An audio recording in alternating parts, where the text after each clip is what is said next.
Good morning, everybody, and you're very welcome to Newgrange, the day after the shortest day. My name is Claire Tuffy, and on behalf of the Office of Public Works and the National Monument Service of the Department of Housing, Local Government and Heritage, I want to welcome you here this morning. We are delighted to be here and know that we're safely launched into a new year. Sorry to say, our weather isn't great at the moment, but that's not going to stop us watching, waiting. And some of our crew here are predicting that we might get some clearance yet. So we'll just wait and see. With me this morning, as usual, is Dr. Frank Prendergast, Ireland's leading archaeoastronomer.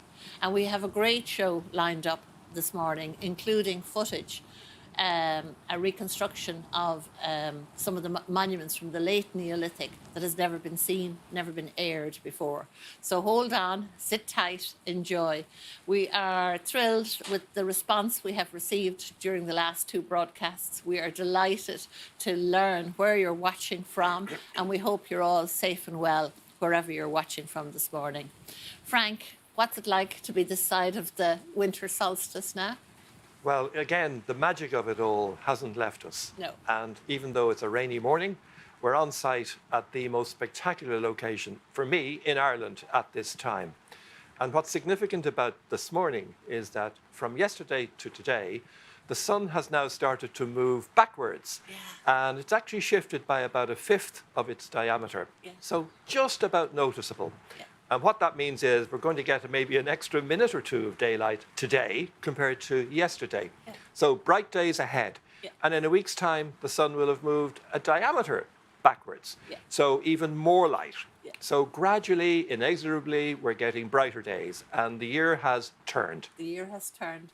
And between now and the beginning of February, we'll have gained well over an hour in the day. So we're on the right side, we're going forward. Tell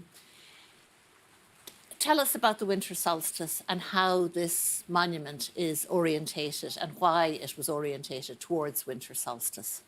This turning point of the year has symbolism and meaning in a ceremonial context, in a ritual context. And it was marked, in a sense, by the prehistoric people being aware of this position of the sunrise at this time of year. It wouldn't have been difficult to mark it or to know about it. Any farming community would have noticed this movement of the sun along the horizon from north down to south and back up again. And that, in a sense, dictates seasonal time very strongly. But it is that turning point that is so meaningful and symbolic. And aligning some of the tombs, particularly the passage tombs, on that turning point is what we see exemplified here at Newgrange in the Bóinne Valley. And they would have constructed, in a sense, first an axis. They would have laid out some kind of a line on the ground so that the builders of this tomb and others like it would have begun to hold their stones into place and position. And architecturally, they were getting an alignment on that turning point of the sun on the horizon. They then gradually built up the tomb, stone by stone, building into it the incredible architecture that you see here on this visual. And we have the entrance, and we have the side view, and we have a section cutaway. And you see the whole complex of the chamber, its passageway, which is inclined upwards. And nonetheless, from the chamber, when viewed outwards to the horizon through the roof box, you can see the horizon when your eye is at ground level, just as Professor O'Kelly did in the video we showed yesterday. Yeah. And that is the magic of it all. And as the centuries and the millennia pass, there's another complex event happening with the sun. The tilt of the Earth's axis is changing perceptibly and gradually. And the sun is drifting northwards at the solstice, millennium on millennium, gradually but inexorably. It's doing that. And what that means for Newgrange is that gradually the spectacle will diminish or lose its prominence. But in the Neolithic, where the sun rose 2 diameters to the right of its present position, the view of the horizon there, of the sunrise now, using those trees as a marker line, show us what happens today. But 5,000 years ago, it would have been to the right. And what we can know from the surveys that have been done by Professor Tom Ray and others is that the beam of sunlight into the chamber would have been more direct, more powerful, more striking, and penetrated up further into the end recess. Yeah, and stayed an extra 4 minutes. Probably an extra 4 minutes, yeah.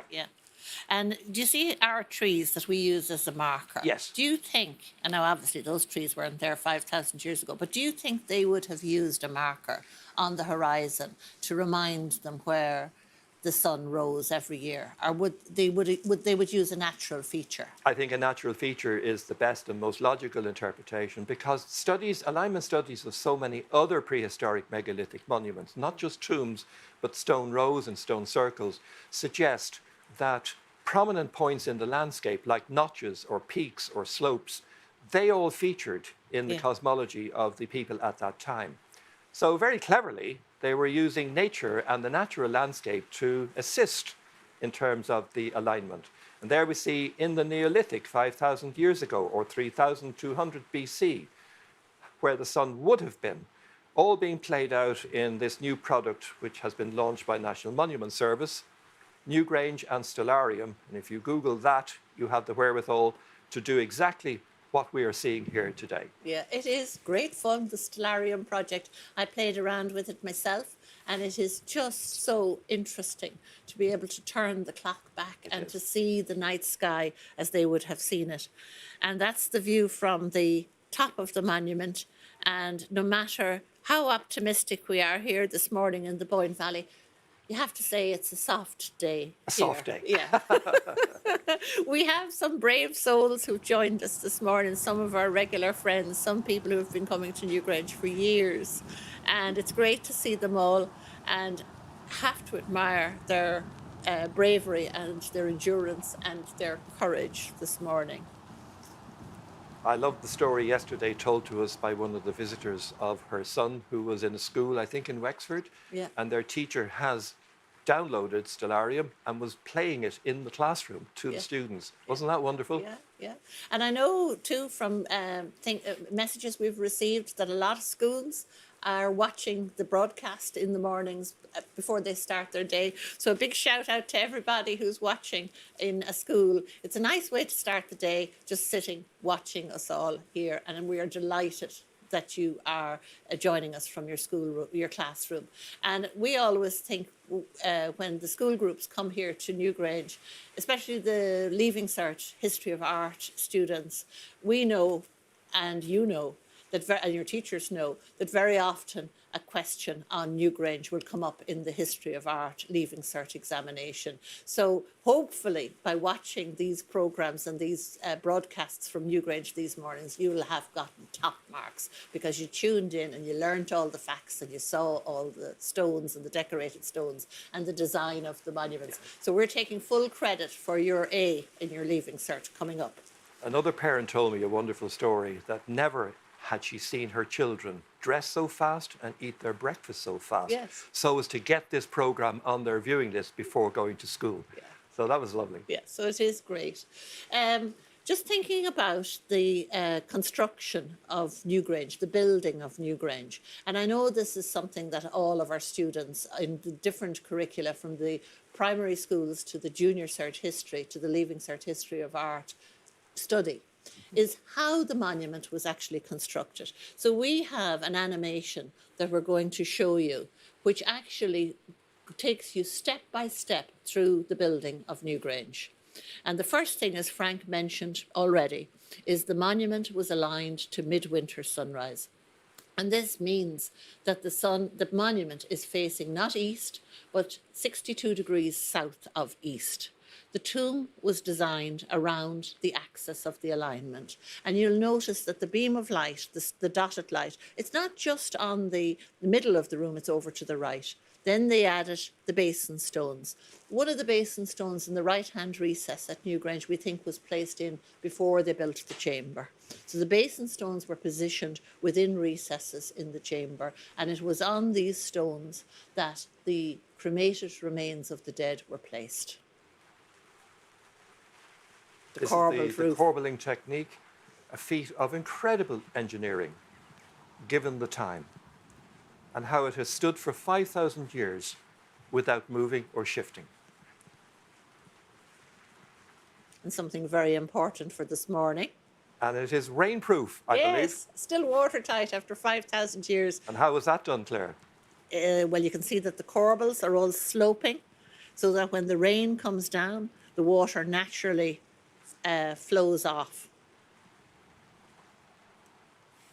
And then smaller stones were put in between the corbels to strengthen it. And some of those stones that are in our roof now were last touched by a hand of a person who lived 5,000 years ago. And this is us today, the rain coming through, the cairn eventually, but because of the shape of the corbelled roof, the rain just runs off the side. And a mixture of burnt soil and sea sand was also placed within the monument. And you know why they left that there? So we could get a radiocarbon date. Which we now have. We now have. And in fact, Professor O'Kelly was the first person ever in Ireland to get a radiocarbon date for a monument. And then this is the building of the cairn.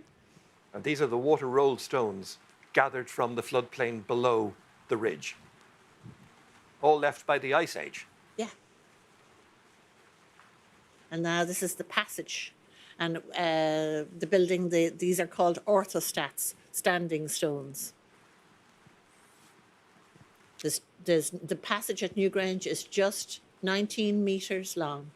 And there are 21 stones on one side and 22 on the other. So much megalithic art has been discovered, not just on the external faces of the structural stones and within the chamber, but also hidden art. Isn't that true, Claire? Yeah, absolutely. Some of the art is hidden from view. This is a great invention. I wonder who was the person who thought, how about cutting a groove on some of the stones?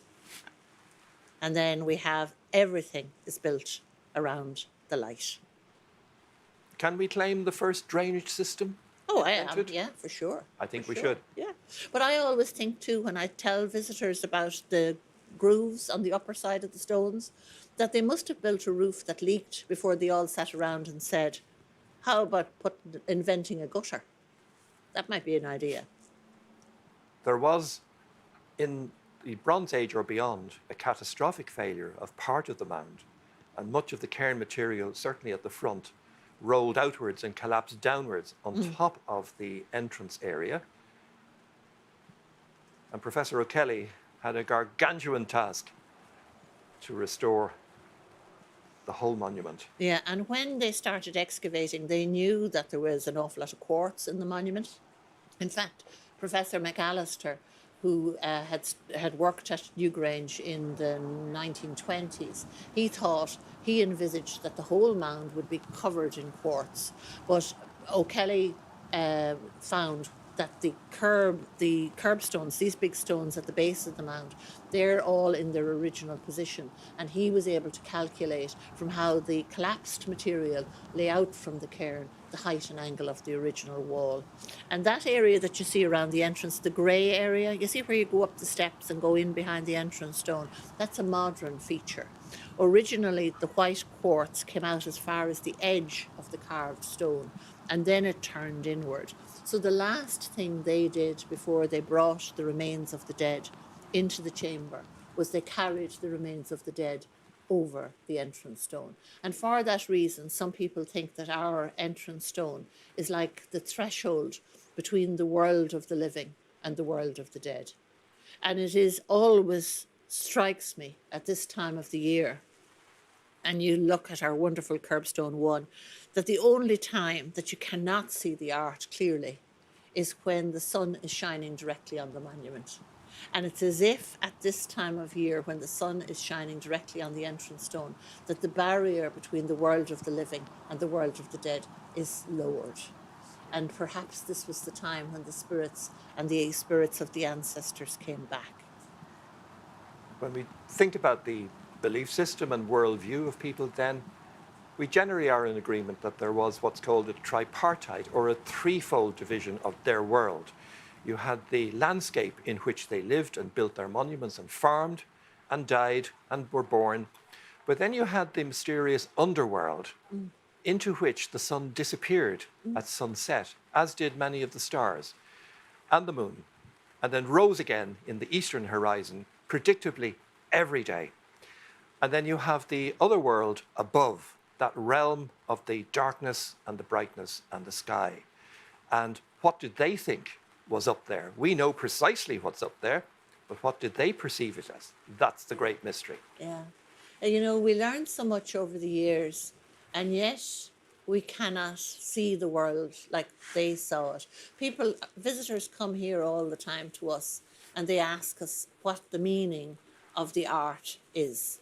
And all we can say is, we don't know. And they kind of feel that somehow we should know at this stage what it meant. But even if we found out tomorrow that 5,000 years ago the spiral represented the sun, we still don't know what the sun meant to people who lived here. So it's all about not only what it means, but what you bring to a meaning.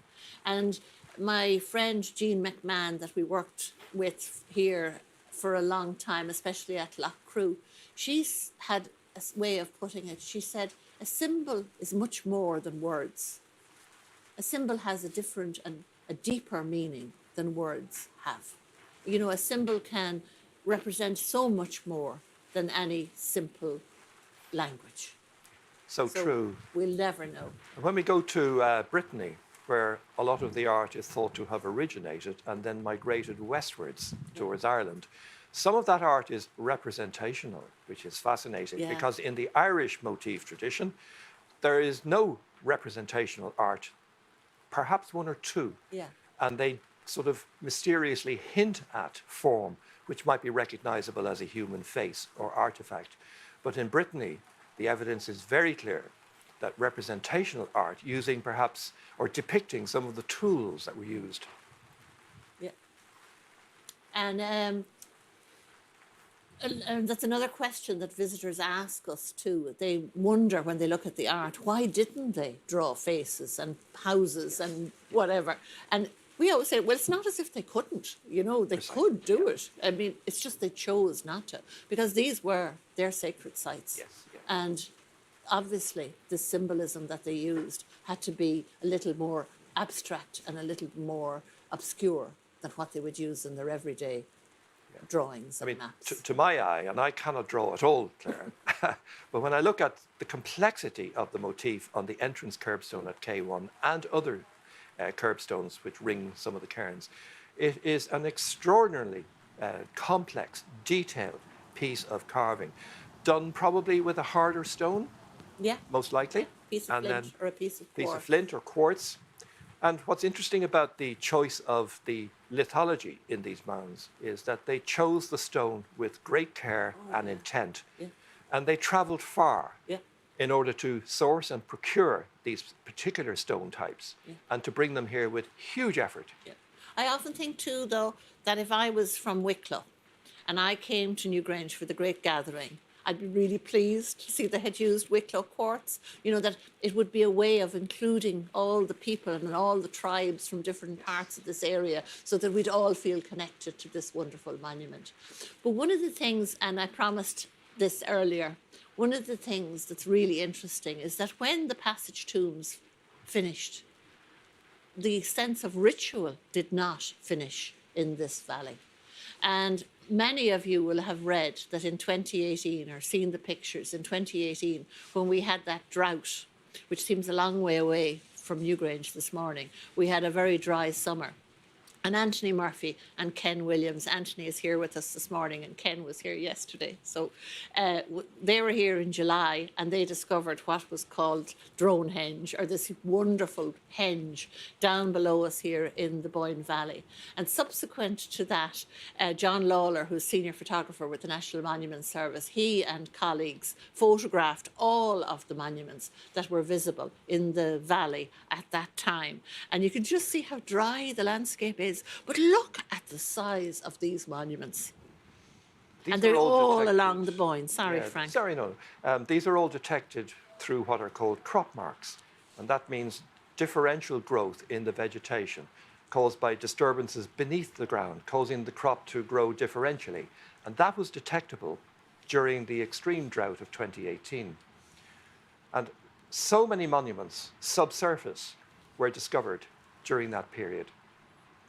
And two archaeologists in National Monument Service, Tom Condit and Mark Keegan, produced a beautiful publication entitled A Neolithic Ritual Landscape Revealed. And they published that in 2018 on the web. And in that publication, you can see all of these monuments detailed in all their glory. Yeah. And when I look at the geometrical form of some of these, I'm astounded by the regularity and the perfection of some of the design elements in those. They are so exact. They are so exact. So if we can show now the video that was prepared for our exhibition, and this shows you what the landscape at Newgrange would have looked like in the late Neolithic. The date is 2600 BC. And we need to be mindful that people were settled here from as early as 4000 BC or even before that. And certainly farming, which is, I suppose, the hallmark of the Neolithic era, was going on in this valley at that time from 4000 and onwards, on into the Bronze Age. So there is continuity and succession of habitation and living and monument building.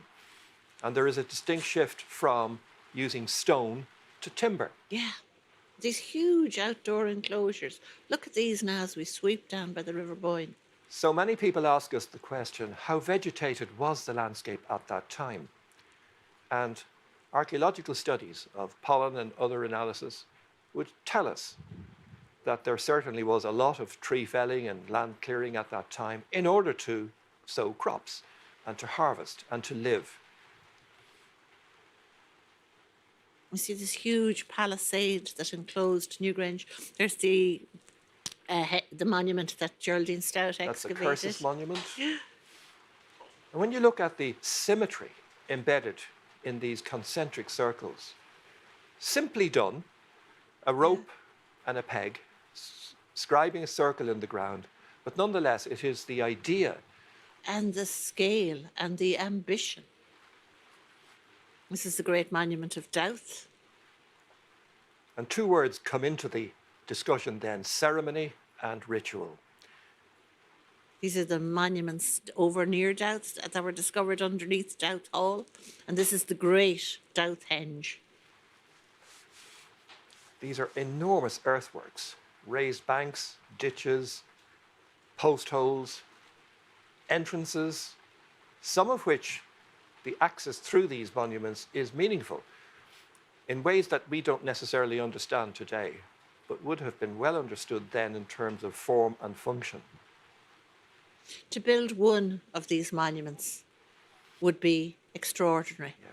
But the wonder of the Bóinne World Heritage Site is we have so many monuments from so many periods, and all of them are on such a grand scale.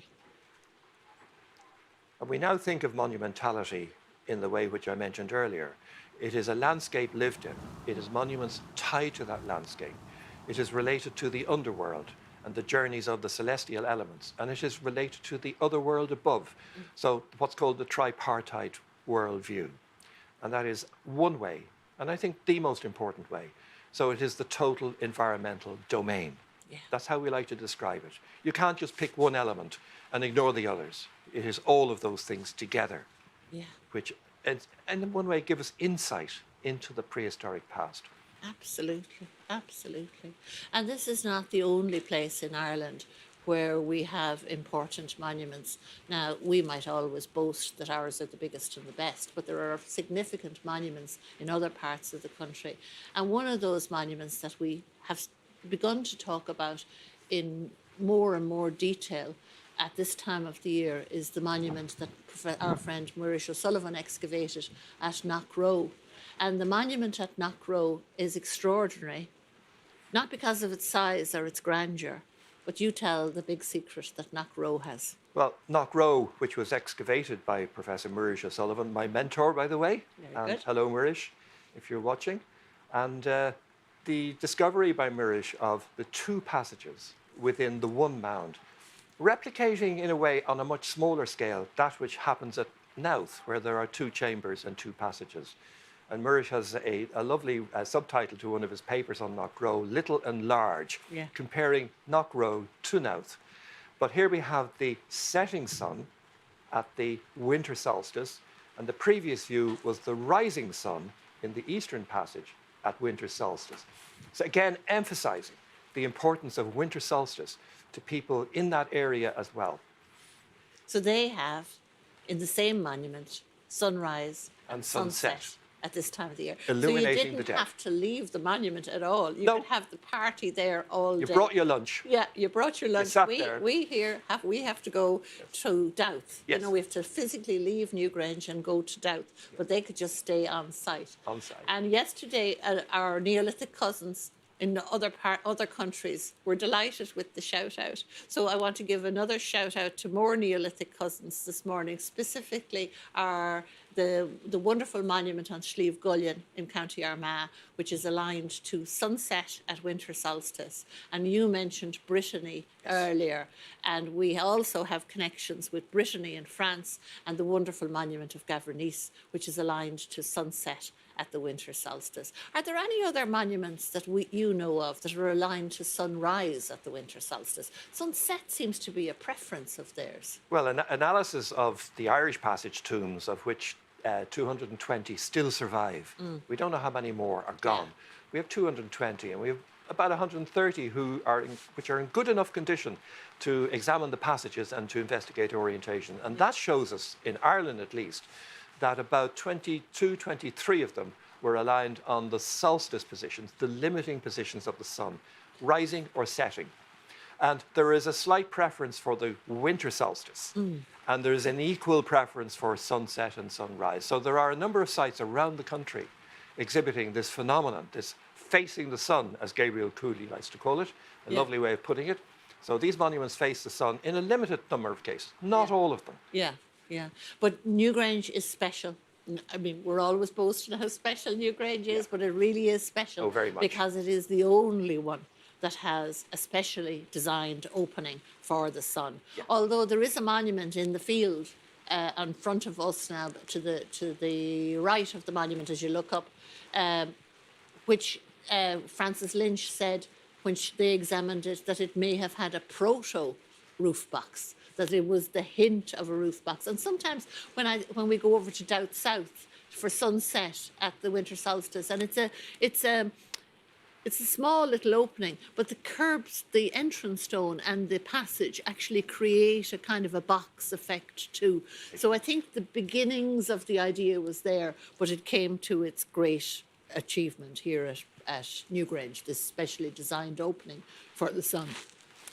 Just thinking about sunrises, I was talking yesterday or texting yesterday with Alan Betson from the Irish Times, because I always think of him at this time of the year. And Alan has probably photographed the winter solstice at Newgrange more often than anybody else ever. And I just thought I'd pay tribute to Alan's photography this morning with some of his wonderful images that he took over many, many years. And thanks, Alan, for all your help over many years in the chamber at Newgrange. I always love being there with you.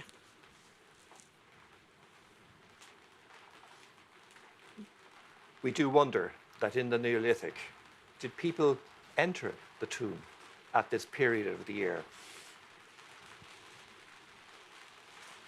This photograph here was taken on a morning similar to this morning. And Alan asked Leontia, who works with us here, to show the flashlight, to paint the light from the flashlight up onto this corbelled ceiling. And this is one of our glorious mornings. We've had so many. But you know, when all of this is over and I'm sitting in a rocking chair somewhere, it'll be the dark mornings I remember, because I think sometimes on the darker mornings we get deeper and we appreciate the light more and that thought of light more on the dark mornings than we do on the bright ones. On the bright mornings we're inclined to take it for granted, but on the dark mornings we go inside and we turn off the lights and we wait, and there is something extraordinary happens when you're waiting in the chamber at Newgrange for the sun to rise. And when the lights go down and people relax, there's a intimacy to the chat that no, I have never experienced anywhere else. And it's not just because we're in a dark room chatting. It's because we're in a very special dark room chatting. And we would like to show you now, we haven't seen the sun over the last couple of days, but we have been preparing for the sun's visit. And we would love to share with you the view this morning from inside the chamber at Newgrange, because it's very rarely that you get a chance to see an empty chamber. And these are where our cameras are positioned. This one is looking up the first was looking up the passage, and then there it is again. And this is just taken from inside the roof box looking forward. And if you zoom in, if you can zoom in just to the middle of that shot, you can see a triangle of light near the middle of the picture. And that is where the beam of light has to reach. So you see there is a bend in the passage. It's so carefully engineered. There's a bend in the passage. So the light comes through the roof box, and the builders of the monument used the passage almost like a photographer uses the focus on a camera to narrow down that beam so that only a very thin line of light comes in. And then this is the view out. Now you cannot see from this angle exactly where the view of the roof box, but it would be, if you were down on the floor like you saw in Professor O'Kelly, the video of Professor O'Kelly yesterday, it's over to the right hand side as you enter. And if you can just pan around a little bit, please, just to show our viewers where we are. This camera is in the back recess of the chamber at Newgrange. This is live from the monument now. And in the back recess, you will see the fantastic tri-spiral. That motif has influenced so much art in this country and beyond. And if you look, if we can pan down to the basin in that recess, there's an interesting story to this, you know, because Professor Tom Ray, when he did his research, he said that the beam of light would have reached the back of this recess. But unfortunately, the basin stone there was broken. And it would be wonderful to know if anything had been placed in the light to reflect back out the light or to contain the light. There is no extraordinary art on the back wall where the sun shone, but the tri-spiral is there. And the tri-spiral is the motif from Irish and European prehistory. There's a lovely, there's the tri-spiral again. The aspect of that motif is somewhat hidden. The direct light from the rising sun does not strike that part of the recess. But nonetheless, the intensity of the illumination in the chamber on a glorious sunrise day would have been sufficient for that motif to be well visible by anybody positioned in the chamber during those days.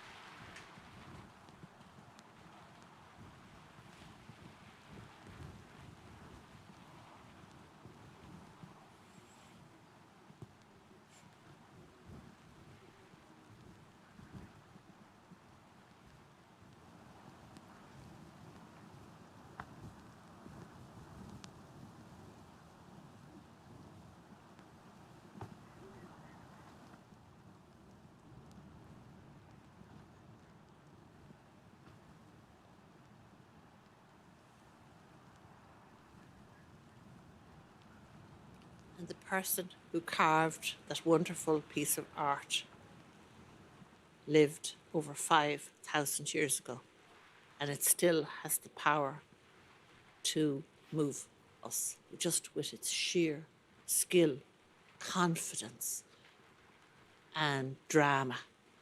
And it's quite small, but it is so perfect. We have another view from the camera that's suspended above the floor. So perhaps you'd explain what those yellow dots are on the floor, Frank. Well, last year, an interdisciplinary project was conceived at your suggestion, Claire, and Michael McDonough, our chief archaeologist, expedited it with Office of Public Works and my own university, TU Dublin, and we contrived a project to try and map and photograph and dimensionally record the sunbeam. And that was quite a challenge. An aerial camera looking down on the floor was the first installation. And then we had to have dimensional control markers within the chamber. And the guardrail posts, which you can see just in the bottom of the picture, were marked with reflective tape.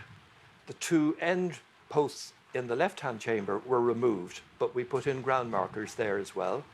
You can see one of them there now. And you can see the yellow tape.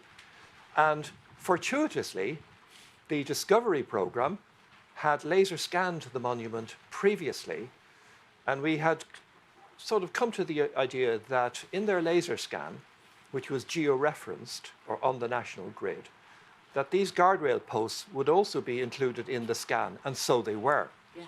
And on examining the scans, we were able to extract the location of these points of reference, coordinates, if you like, on the national grid, and then we marked them.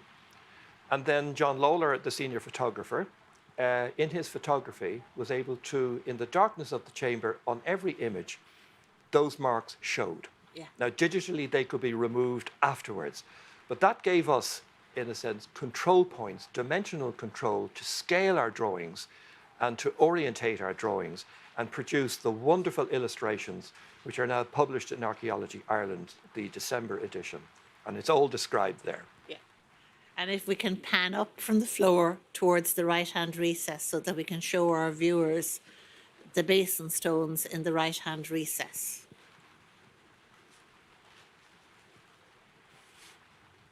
Aren't they just fantastic? Now, the bottom stone is actually too big to bring in after you have made that recess.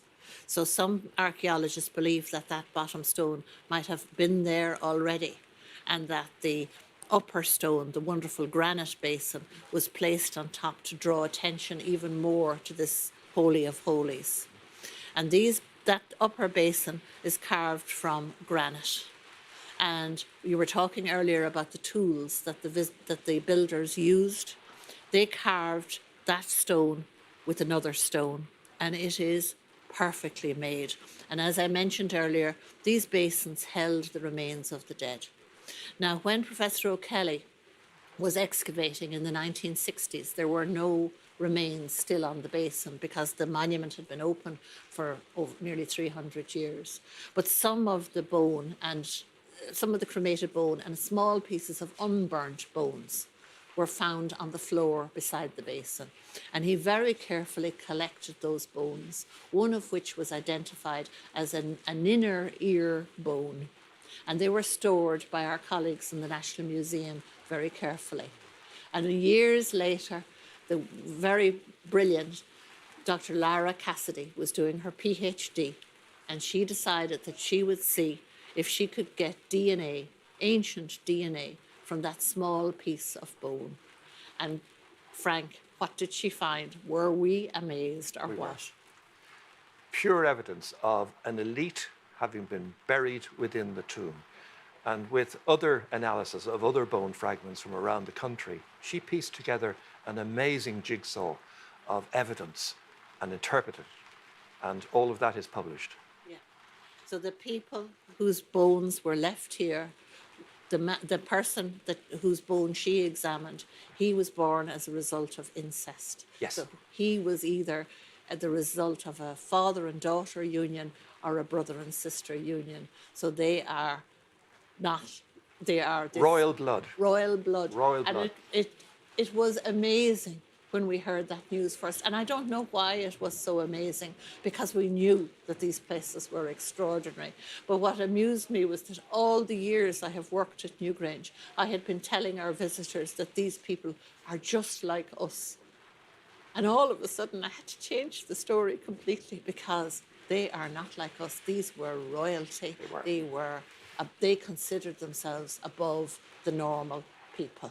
And those kind of discoveries, they feed into the narrative of hierarchical social organization in the Boyne Valley and beyond. And if you pan up from above the Basin Stone to the cathedral-like chambered roof, corbelled roof, which is totally waterproof and beautifully built. And wildlife inhabits the burial chamber. Yeah. Not just humans visiting, but we have a species of bat, which are resident between the crevices of the corbelling. Happily fly around the chamber, even in wintertime, Claire. We were in there recently and I was amazed. Yeah, so you see, it's a constant temperature in there, so they have a lovely little home to live in. And that's something that amazes us always, is how quickly wildlife reclaims these monuments when they're closed to the public. And my famous story is in 2001, when the monument was closed because of the foot and mouth epidemic, that a badger tried to move into the chamber. And why shouldn't he? Yeah, talk about a special place to live. So if you can just show the overhead shot again, from the looking down on the floor, I would love to play out this broadcast with another view of John Lawler's fantastic photographs from December 24th. So if we can just show our viewers where the light shines on the shortest days. The next footage, you will see the beam coming into the chamber from right to left, towards the end recess on the left-hand side of your picture.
And just looking at those wonderful images from last winter, we're going to leave you for this morning and for this winter solstice. But before we leave you, I have a series of people that I wish to thank. I want to thank all my colleagues in the Office of Public Works who have been so supportive to us over these last few days. Our Minister, Patrick O'Donovan, came here to Newgrange yesterday for his first solstice, and I won't think it'll be his last, because he really enjoyed being here. So I want to thank him and all our colleagues in head office. But I want to specifically thank the staff of Bóinne Visitor Centre, the guides, the bus drivers, all of us who work so hard all year to bring these monuments and the story of these monuments to life. I would love to thank Sinead Gargan, Tommy Halton and everybody in the Trim National Monuments Depot, and a special shout out to Shane Brennan, who has been here morning, noon and night over the last few days. Thank you very much, Shane. We want to thank our IT section, especially Kieran Murta. And we want to thank Barry and Niall in the press office, who did such a fantastic job of getting the story and our images right across the world. I would also like to thank our National Monuments section, particularly Jacqueline McHale and Breda McWalter.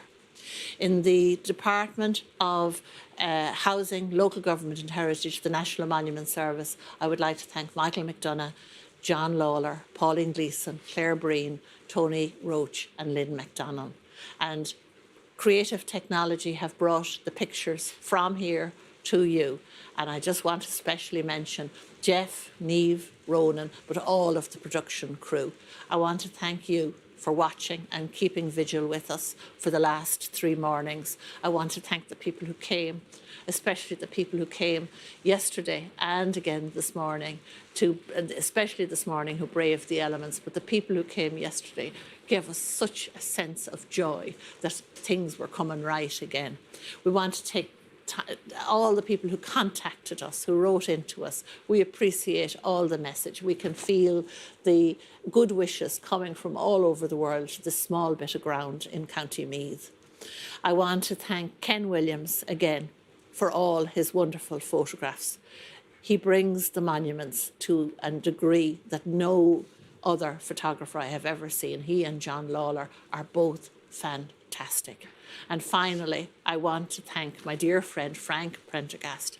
As I said last year, if I have to stand here at Newgrange on a wet morning, there is nobody I would prefer to stand alongside. So thank you very much for your patience and your knowledge and your kindness over not only this solstice, but over many solstices. I really do appreciate it. My privilege. Thank you. And just before we leave you, we're safely launched into a new year. We have another year behind us. We will be back. We will get stronger. We are resilient. If there is one message the monument teaches us, is that everything passes, but that the resilience and the strength remains. So go merimid bio eganam shah harish. Good morning from Newgrange. Thank you.